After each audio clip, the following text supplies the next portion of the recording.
මේ අක්මාව අපිට බලා ගන්න විදිහක් නැද්ද? ඉස්කෝලේ නම් ඇති බෝතලයක අපි මස් කඩේකට ගියොත් හරකුන්ගේ අක්මාවක් බලාගත්ත හැකි. හරි? කුකුල් මස් ගන්නකොට කුකුල ඉස්සර නම් මම දන්නේ දැන් තියෙනවද මම දන්නේ නැහැ. ඉස්සර නම් කුකුලෙක් ගත්තාම කුකුලාගේ ඔය පාර්ට්ස් ටික වකුගඩු හෘදය අක්මාව එහෙම පොලිතින් මල්ලක දාලා බඩ අස්සේ ගහලා තියෙන්නේ. කුකුලා සුද්ධ කරනකොට බඩ ඇතුලේ තියෙනවා මේ පොලිතින් මල්ලක් එක්ක බඩු ඒ ටික මිනිස්සු ගන්නවා. එතනත් අක්මාව තියෙනවා. දැන් නම් ඒගොල්ලෝ අහක් කරලා පාර්ට්ස් හැටියට වෙනම විකුණනවා. කපටිකම. ඒතර අපි කුකුලෙක් කියලා කඩෙන් ගත්තොත් කුකුලා නැහැ උගේ. මදේ නැහනේ. යම් යම් කොටස් අඩුයි.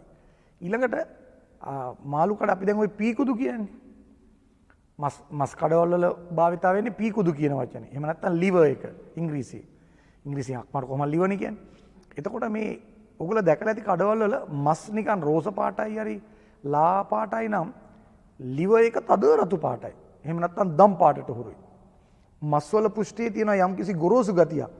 මේ අක්මාවේ liver එකේ එහෙම නැත්නම් පීකුදු වලේම ගොරෝසු බව ගතියක් නැහැ. හරි සුමටයි. ඒ කියන්නේ හොඳ පටලයකින් ආවරණය වෙලා තියෙන්නේ.